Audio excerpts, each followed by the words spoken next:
We're now starting the water planning. We're ready to begin at your call. And let me check the staff. Are we ready to record? We are. Madam Chair, we're ready to begin recording. Thank you very much. Welcome to West Basin Municipal Water District Water Policy and Legislation Committee meeting. And we'll now ask General Manager to call the roll, please. Happy to do so, Madam Chair. I'll begin with the alternate and committee members.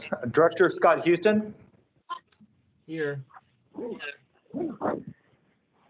President John Mayer. Here. Lori Gray. Here. And then also Director Desi Alvarez. Director Harold Williams. And Madam Chair, Director Williams was with us. He did mention that he had to step away from the microphone. So he is here in the virtual meeting, and I'm sure he'll be returning at some point. But we are ready to begin. We do have a quorum. Thank you very much. The next item I'll leave on the agenda would be opportunity for the members of the public, or EJ, could you just help me with the agenda? Happy to do so, Madam Chairwoman. The next item that we have, as you mentioned, is item 3. It is the public comment portion. We have not received any requests for public comment. However, if there are any members of the public that would like to speak at this time, please raise your hand in the icon below, and we'll be happy to call on you. Madam Chairwoman, I do not see any hands or requests for public comment. All right, thank you. Next item, please. Yes, Madam Chair. The next item is item 4 is presentations, and staff does not have any presentations for today. All right, next item, please. Yes, the next item that we have is item 5. It's under our action calendar, and we do have 2 action items listed.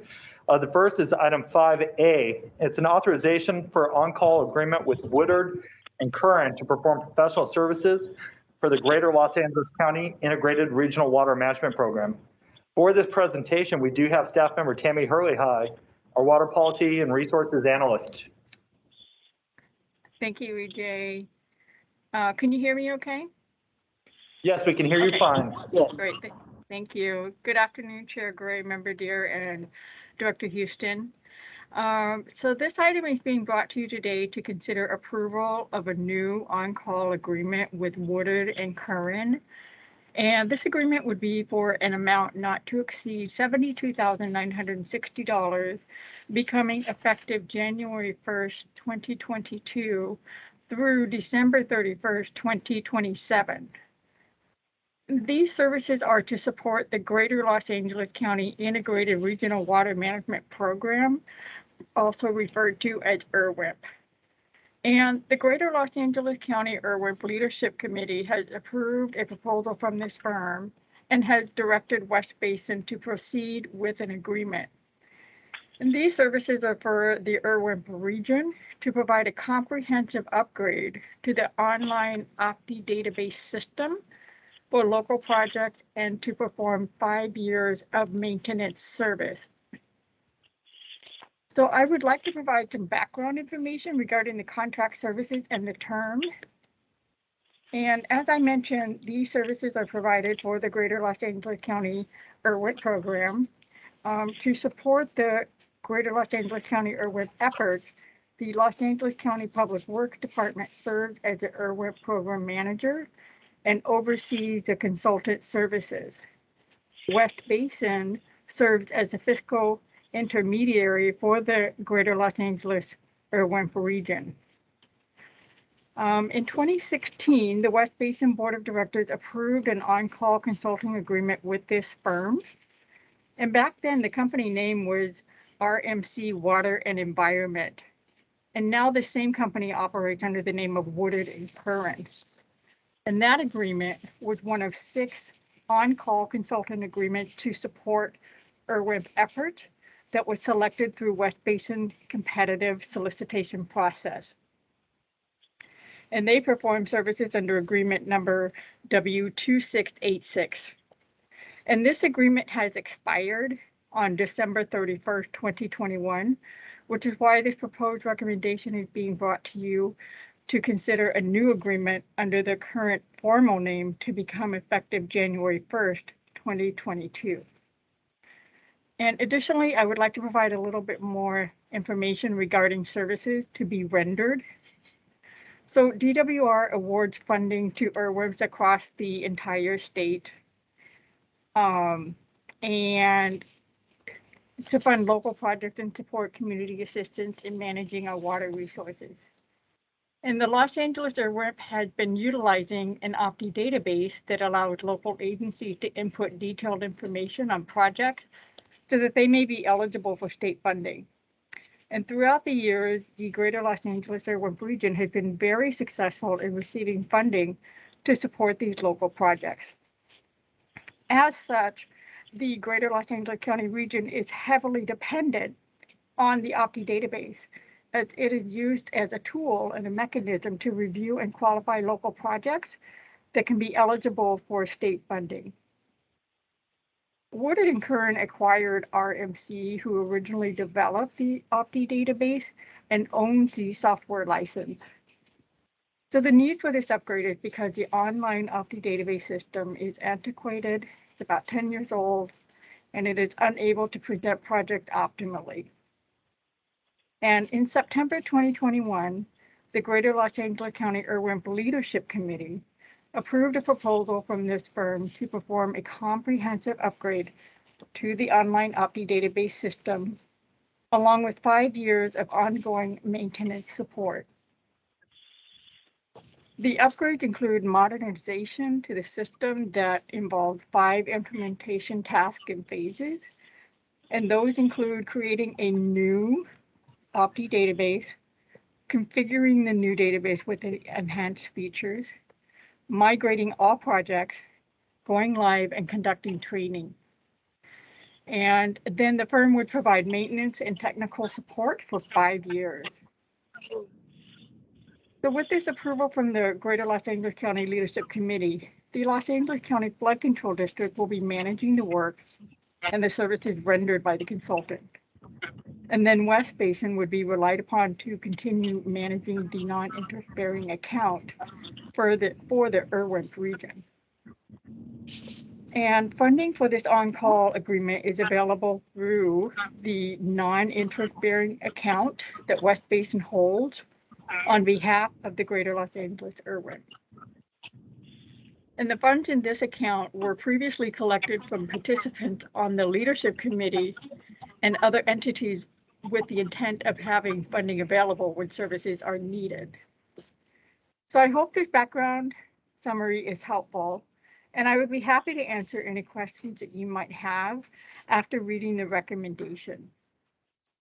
So staff is recommending that the board authorize the interim general manager to approve a new agreement between West Basin and Woodard & Kern for an on-call consulting services for the Greater Los Angeles County Integrated Regional Management Program in an amount not to exceed $72,960, effective January 1st, 2022 through December 31st, 2027. So that can conclude my report, and I would be happy to answer any questions that you may have. And I see Director Williams. Thank you for, yeah. So if there are any questions, I would be happy to address them. All right, Tammy, thank you. Any questions, board members, please speak up.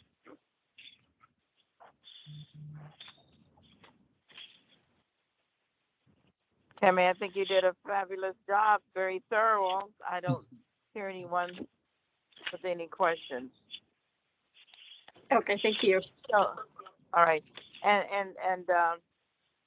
who's the member on the committee, EJ, Mr. Caldwell? It's both you and President Don Deere.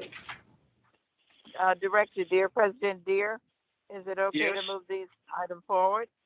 Thank you I very agree. much. All right, thank you. Mr. Caldwell, the second item, please. Yes, Madam thank you Chair. very much.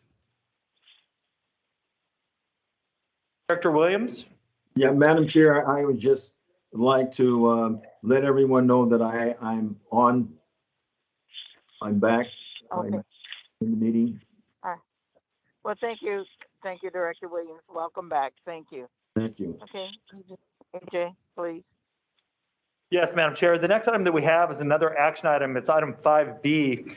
It's a motion or action to amend the agreement with Water Systems Consulting Incorporated for the development of West Basin's 2020 Urban Water Management Plan. This item does begin on packet page 12. As you recall, in November 2020, West Basin's Board of Directors authorized the general manager to enter into an agreement with Water Systems Consulting for the development of the 2020 Urban Water Management Plan and related supply and demand analysis in the amount of $309,100. West Basin staff worked with WSC and each of the West Basin customers in developing the Urban Water Management Plan, along with the additional analysis, and submitted that Urban Water Management Plan on July 1st, 2021 to meet the submittal and required deadline. With the additional scope and funding on the agreement, West Basin staff proceeded to do that initial additional supply and demand analysis for each of the individual municipal retailers. This included a comprehensive individualized supply and demand model for each of the individual retailers. You can see there them listed here: the City of El Segundo, the City of Inglewood, City of Lomita, City of Manhattan Beach, and Los Angeles County Waterworks Division 29. The purpose of these individual analysis is that later this year, the State Water Resources Control Board will adopt specific water use efficiency standards that were adopted previously under Senate Bill 606 and Assembly Bill 1668. After working on this effort and spending approximately $22,345, staff did notice an error in the original scope of the agreement and a miscalculation in the total amount of work that was authorized under the agreement. It's important to note that that agreement does authorize work to be done in the amount of $309,100. You can see that in total, West Basin staff and WSC have expended approximately $219,950. The work that's related to Senate Bill 606 and Assembly Bill 1668, and specifically related to the comprehensive individualized supply and demand models for each of those municipal retailers, was not included in the original scope. In working with our legal counsel, they directed us to return to this committee and of course to the board of directors to authorize the additional scope, and noting that with the additional scope, we would still be below the original $309,100 contract. So with that, I'd like to read the recommended motion that's included on packet page 15.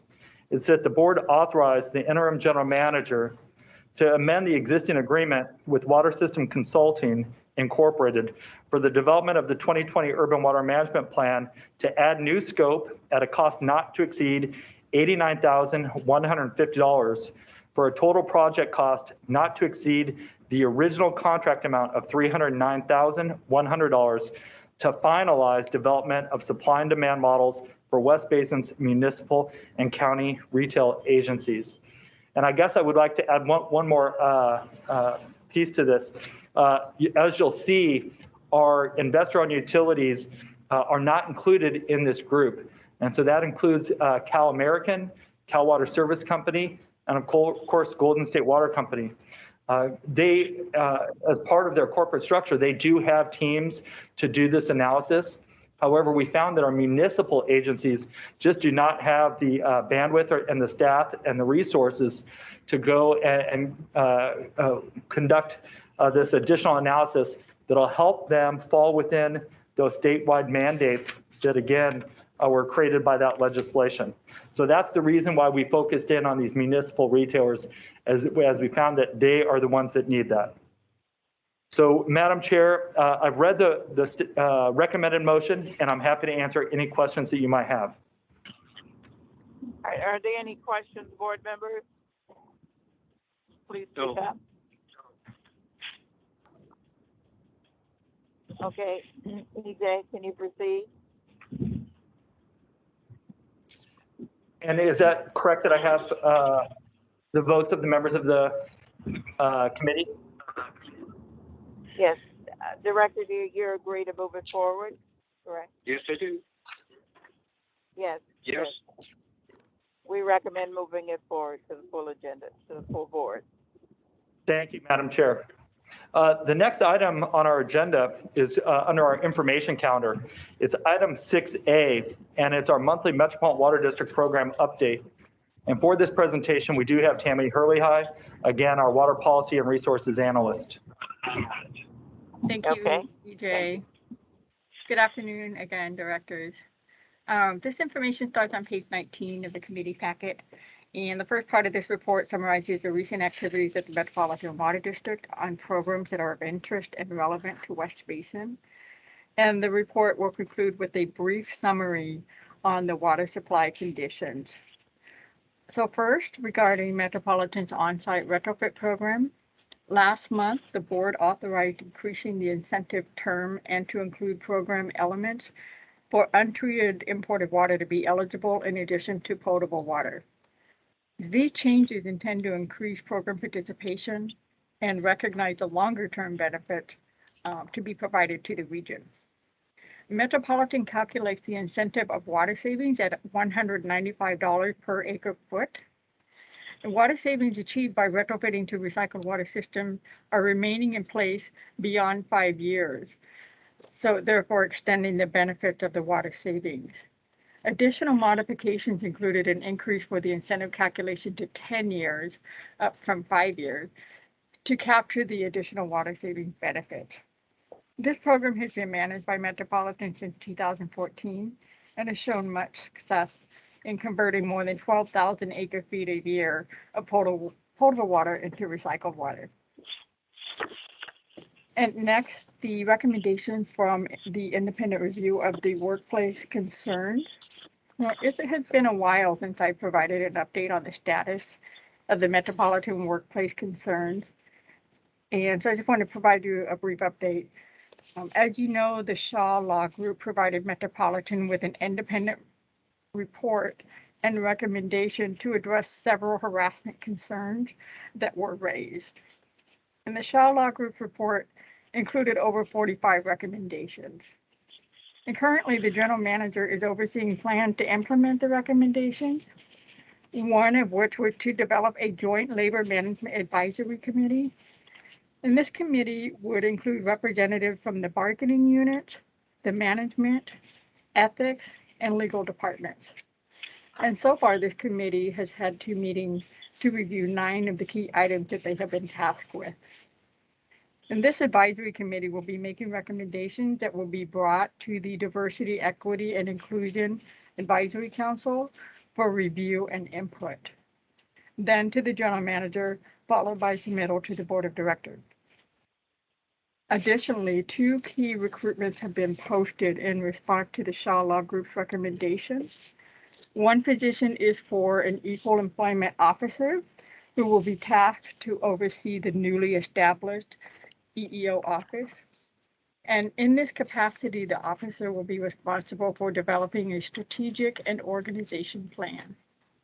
The second position is for a diversity, equity, and inclusion officer.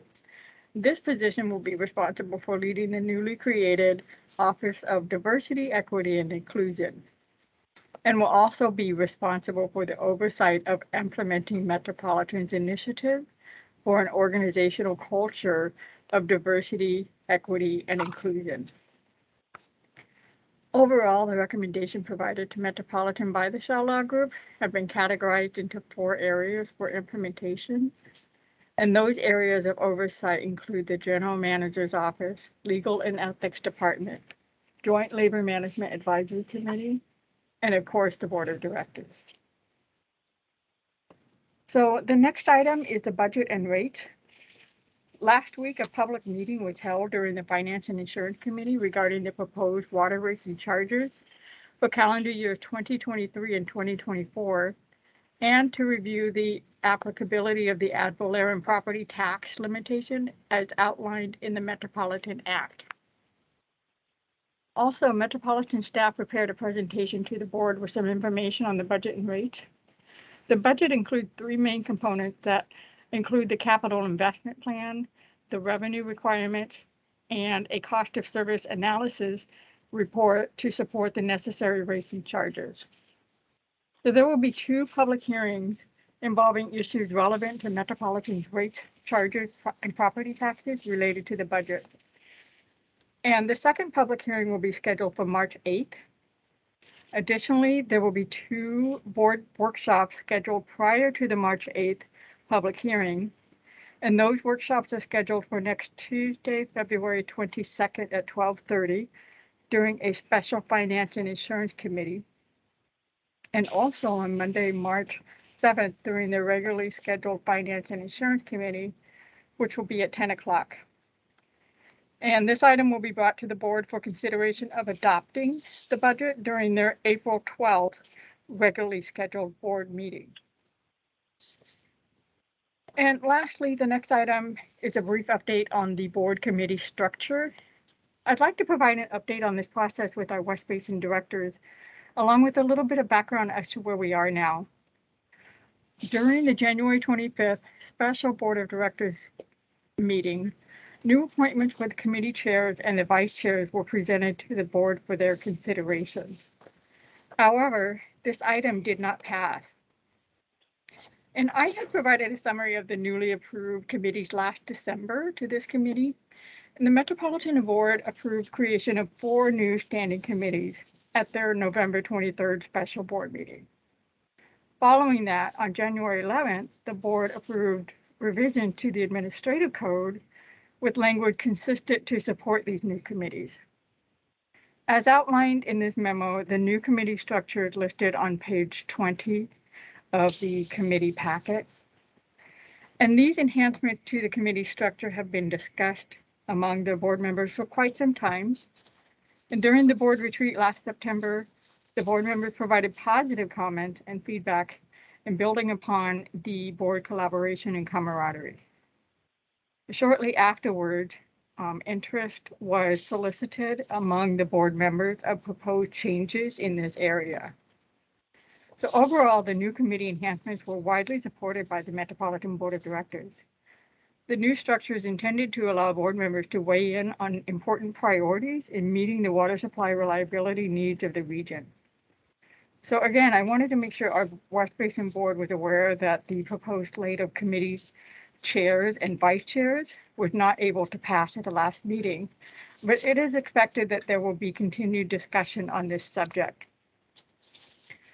And lastly, attached to this memo is a copy of graphics that depict the current water supply condition. And without going into too much detail, yes. Jamie, I apologize. If we could just take a step back in relation to the board committee structure. Okay. Madam Chairwoman, at our previous committee meeting of the West Basin Municipal Water District Engineering and Operations Committee, our immediate past president and current MWD representative and director of West Basin, Harold Williams, did address some of the conversations that have taken place at Metropolitan Water District in relation to the committee structure and the proposed slate of chair and vice chairs of those committees. And at that time, Director Williams did ask staff to consider possibly sending a letter to Metropolitan Water District. I do believe that Director Williams is with us at this time. I don't know if he has any additional comments as it relates to the committee and the slate structure, but I wanted to provide him that opportunity and also provide any specific feedback or direction to staff at this time for us to send that letter. Director Williams, did you have any comments about that? Yes, thank you, EJ, for bringing that up.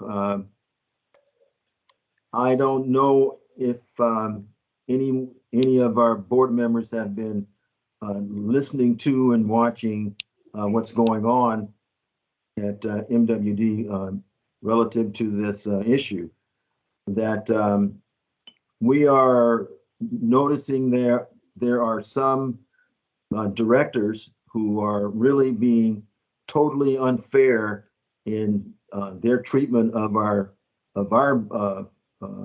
director, who is the chair of Metropolitan. She has done more than anyone I've seen in I would say decades in addressing the issue of mistreatment of certain folks, and I'd have to say Black folks, because it is clear that there's something going on out there that needs to be addressed. And we feel, meaning me and some other folks, feel that West Basin should step up and let the members there at Metropolitan know that we're not happy.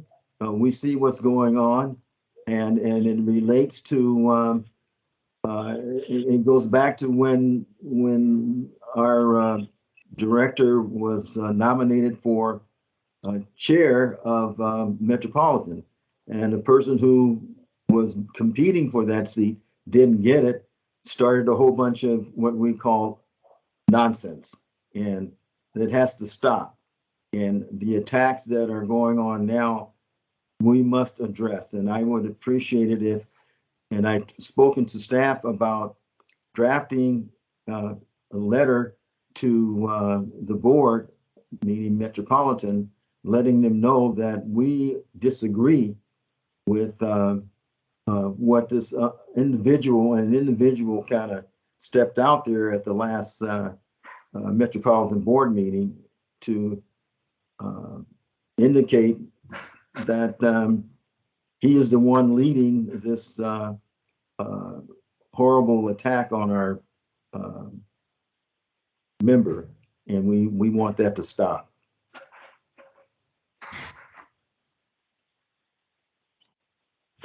Well, Director Williams, I'm going to see if anyone else would like to speak, and then I have a few just comments.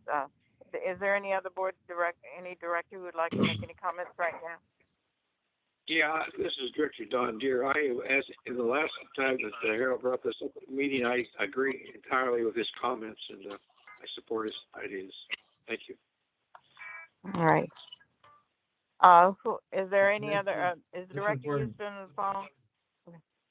Yeah. Can you hear me? Yes. Mm-hmm. Can you hear me? Just turn my camera off to try and get a better reception. I know it was discussed at the committee, but I have to say I'm confused as to what we're being asked to do. And of course, these are committee meetings, not the full board. So, is this precedented? Is this protocol? I'm thoroughly confused. Which director are you talking about? For those who may not be following all of this, but then also, what are we being asked to do as a board member at West Basin?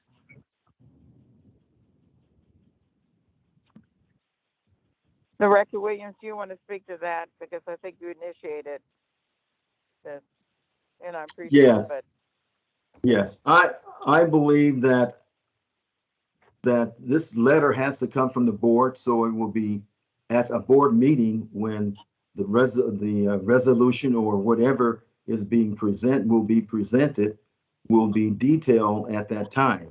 I don't think it needs to be detailed now because we're not asking for it at this meeting, but I think staff has enough information to come forward at our board meeting, and we'll be asked at that time. We will that language will come out. And for Director Houston, I don't know about you. Thank you. I'm sorry, Director Williams. I don't know what that's supposed to, I don't know what that's supposed to mean, and I do take offense to whatever that's supposed to mean, but which director are you inferring to who is apparently making accusations or, causing us to look at this option that it is. Well, if you are the kind of person I think you are, you had indicated before that you weren't getting information from the two members of the board of Metropolitan's board to represent West Basin. But we weren't coming back with the information that you thought we should. So I thought by now that you would have been listening to the comments coming from Metropolitan about what's going on. And the director that we're talking about, I mean, it was at the last meeting, it was Director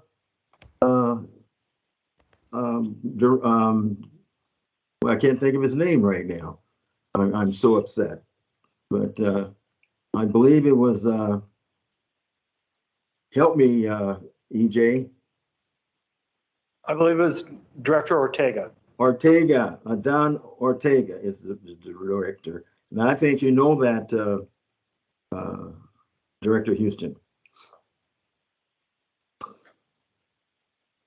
Well, Director Williams, can I just say, I appreciate the efforts and I'm make sure we kind of straighten things out, but I believe we're talking about the fact that I presented a leadership slate, which I thought was extremely diverse, and it included gender equity in terms of, I think it was probably 9 women in leadership positions on the executive committee, which is almost half, which is unprecedented, and it included, I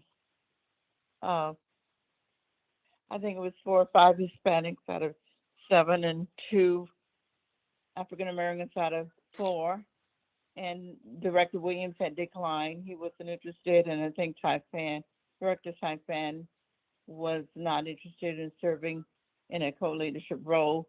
But the point is that I think Director Williams is saying that I do represent Metropolitan, represent West Basin as well as he, and he feels the treatment is unfair because it's different in terms of how other chairmen and only one chairwoman in 92 years. So that's the unfair treatment with this particular issue, because it's a natural thing for a chair to do. It's part of the person's responsibility to name leadership position.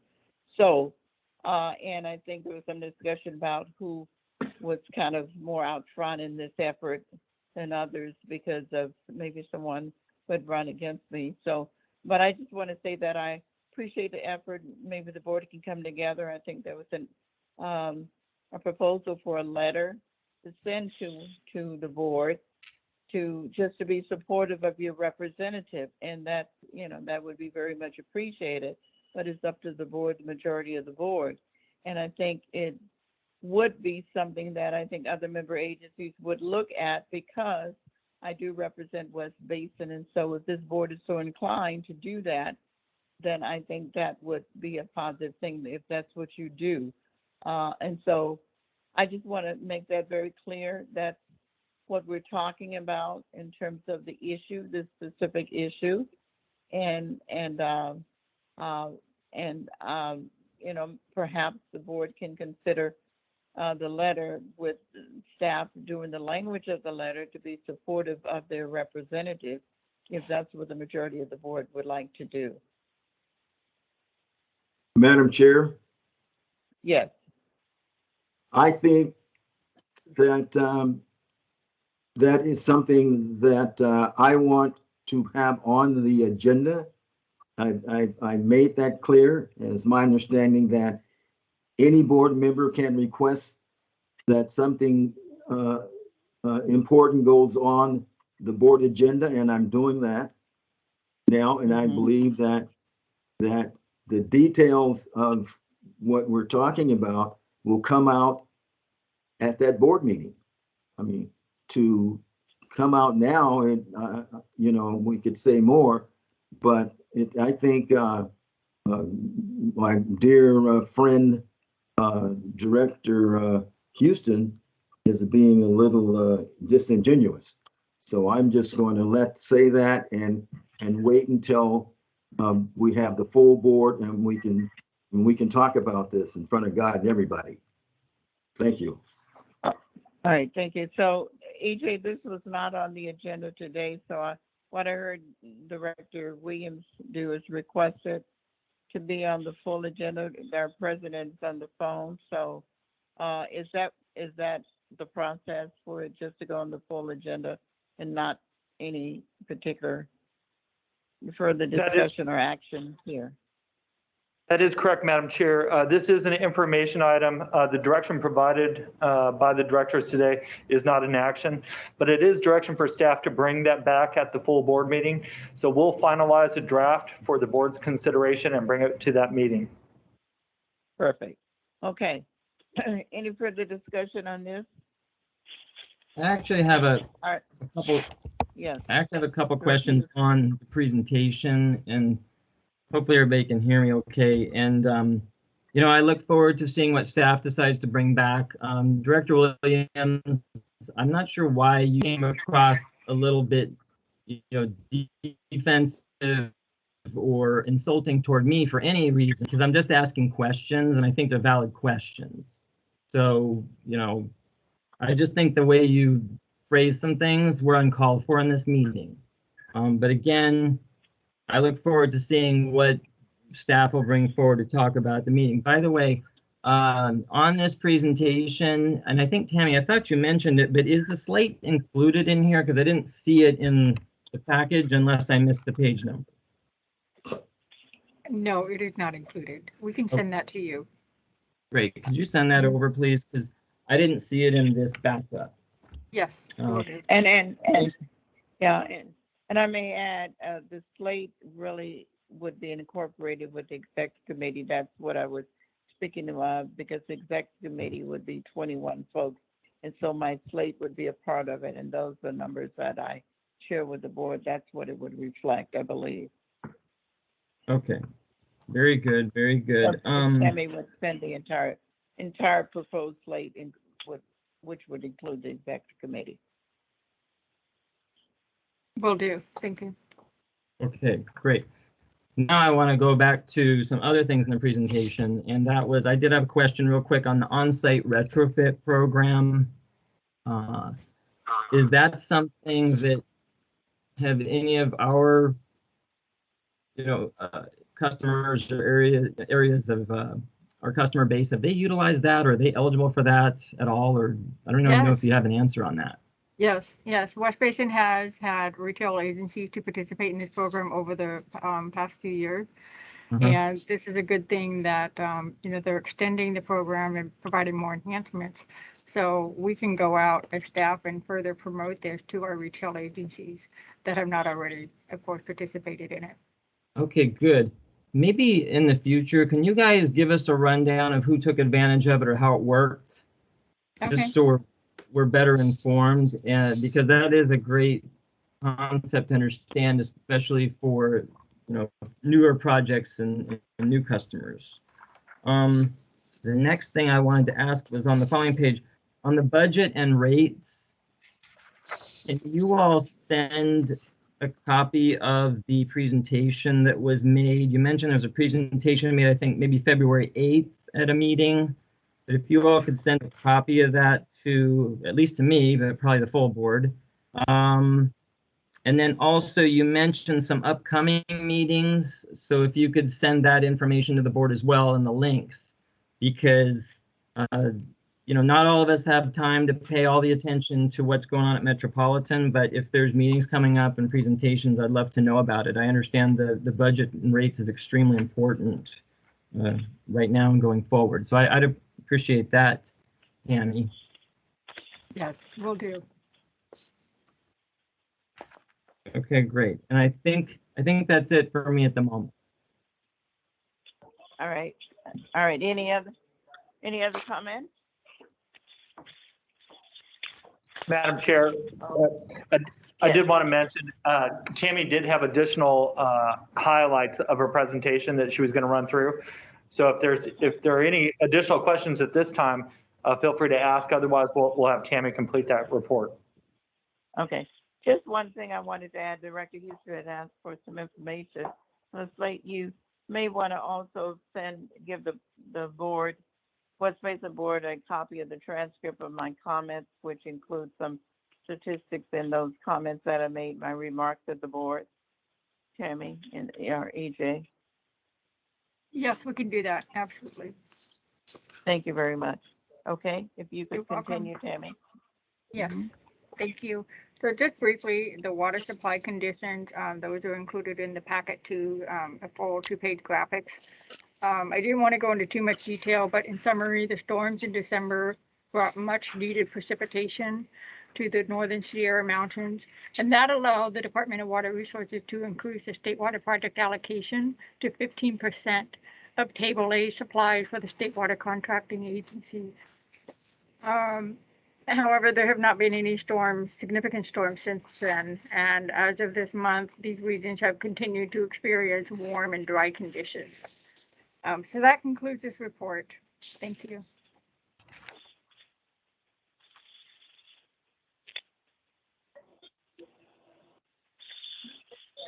Tammy, I'm sorry. Yes, Hello? Can you hear me? Did you finish your report? I'm sorry. yes, My phone died. Okay. All yes, I right. did. Are there any Great, thank you. questions? All right. Thank you. Are there any questions or comments? Okay. All right. Thank you very much, Tammy.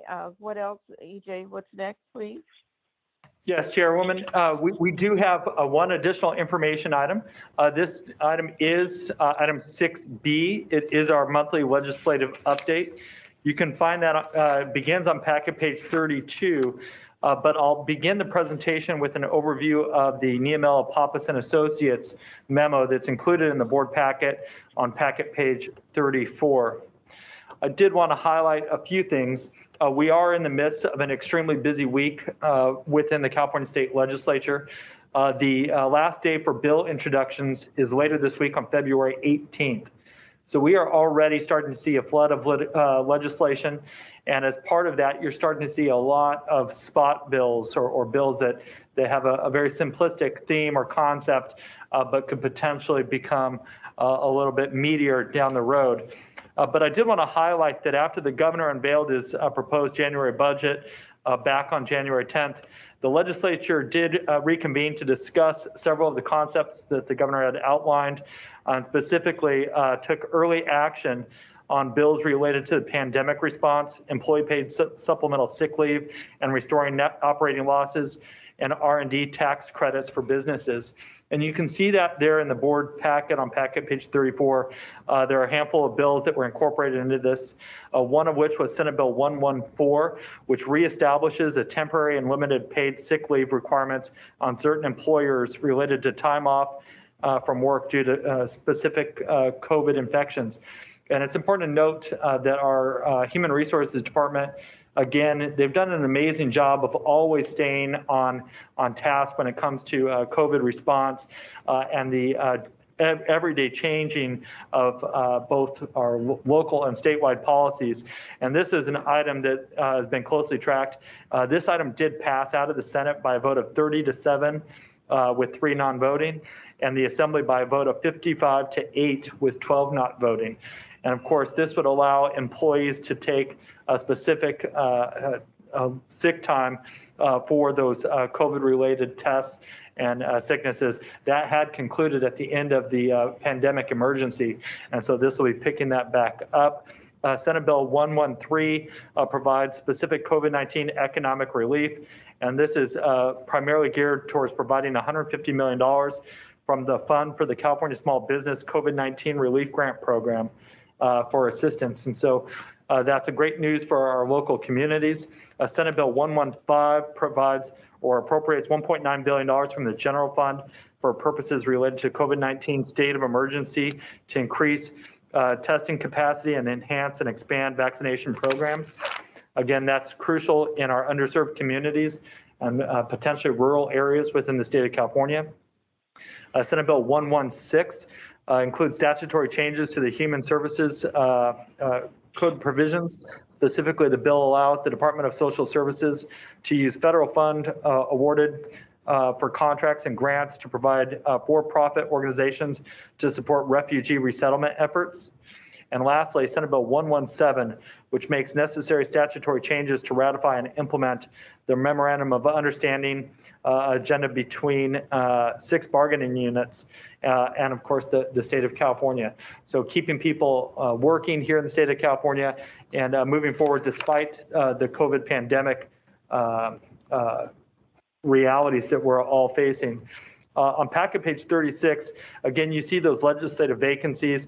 They continue to evolve, and there is a bit of an update there on some of the potential candidates, most notably for the seat that was previously held by Assemblywoman Autumn Burke. So again, NPA is doing an excellent job of tracking the news up there in Sacramento, and of course, we're going to continue to track it here at the local level. You can see that we do have the beginning stages of what is our West Basin bill tracking list. That does begin on packet page 40, and we're going to continue to work on updating this tracking sheet all the way through Friday, of course, when that deadline hits, and then we'll be reviewing all of those bills and trying to find exactly which items West Basin should be focusing our efforts on. And with that, Madam Chair, I'm going to hand it off to Matt Bay, again, a water policy analyst, and he's going to provide the federal update provided by Vance Goyak and Associates. Right, Okay, thank you, EJ. Are there any questions regarding what EJ said? Okay, all right. Thank you. Please proceed. Thank you. Okay, thank you, Chairwoman Gray and members of the committee and board. I'll be going through the federal affairs update this afternoon. So the federal government continues to operate on a temporary basis. That's through a continuing resolution. So last week, the House passed another continuing resolution. They'd done so already a couple of times earlier in the year. This would fund the government through March 11th. So about 4 weeks from now, they've got. So this would give lawmakers in the Capitol additional time to continue negotiating kind of the regular appropriations process. So trying to get the fiscal year 2022 spending package bills passed through kind of the normal means. The Senate has yet to take up that proposal, and they will need to act very quickly as the current continuing resolution is set to expire on Friday of this week, so on the 18th. And it's pretty widely expected that continuing resolution will get passed before the 18th. And so we're not very concerned with that. But what's more important is that Congress shifts its attention to getting those fiscal year 22 appropriations bills passed, which for West Basin includes, it's one of the 13 is the Energy and Water Appropriations Bill. And that's the appropriations bill that contains two of our recycled water projects, would provide up to $3.8 million for two of our projects. So again, we're very hopeful that that will get passed, thankfully, and some good bit of news this week. It seems like the chances for passage of those funding bills seems more likely, as members on both sides of the aisle have agreed to a somewhat of a broad framework that will allow them to start working through the details of an omnibus spending package. And an omnibus package is when there's multiple spending bills are all lumped into one funding vehicle rather than each one being passed out separately. So that's kind of the goal and the hope for Washington. And it's expected that the fiscal year 22 spending bills could total $1.5 trillion. So there's a lot at stake. A lot of the federal agencies have started putting program proposals out there that depend on this funding. And so, again, we're all hoping that they'll take care of this in the next month. Also, the Bureau of Reclamation recently announced some new funding opportunities for Western water reclamation and reuse programs that would be funded by the recently passed Infrastructure Investment and Jobs Act. This would fund projects with Title 16 authorizations, and Title 16 is what West Basin originally used to help construct many parts of the Edward C. Little Water recycling facility. And so one of the good things of this update to the program, to Title 16, is, and it has future potential value to West Basin and others out there, is that the Bureau increased the per project funding cap from $20 to $30 million. So if down the line, if the board identifies some big projects, some recycled water projects for West Basin to pursue in the future, we would have the ability to increase the amount of funding we could potentially get from a Title 16 appropriation. And then just a couple of other brief updates. These don't have major impacts on West Basin, but I did just want to mention them here. They were in the VSA's update for the month. So there's been continuing discussions on the waters of the United States. This is a complex bit of guidelines that determine which bodies of water are protected under the Clean Water Act. And former President Trump had kind of narrowed the government's oversight over these bodies of water, whereas President Biden and his administration are seeking to expand which waters would be subject to the provisions of WOTUS. Now, the Supreme Court will be further exploring and discussing WOTUS. They'll be looking at some of the past court rulings regarding WOTUS. And the Supreme Court, as you probably know, leans a little on the conservative side. So it'll be interesting to see how their discussions maybe compare or contrast with the administrations of President Biden. So we'll continue to keep you updated on those things. And then the last thing that I'll mention here is that Congress is holding a second hearing for the 2022 Water Resources Development Act, the WRDA. West Basin is not going after any funding or authorizations in this bill in the 2022 WRDA process. As you'll remember, the district previously doubled our Harbor South Bay funding authorization from 35 million to 70 million in the 2018 WRDA. And so again, doesn't impact us directly at this moment, but it's something that's we've benefited from in the past, so it's something that we'll continue to monitor going forward. And with that, that concludes my federal affairs update, and I'm available for any questions that you might have. Okay, thank you, Matt. Are there any questions?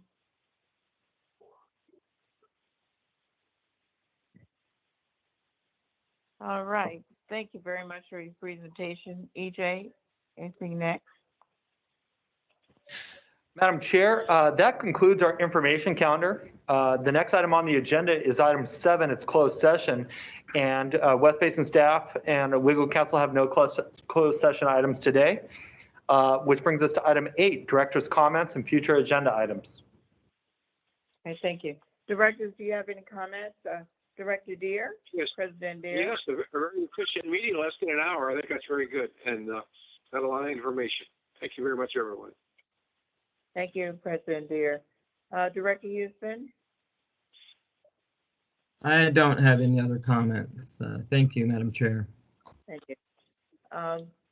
Former President Williams? No, thank you.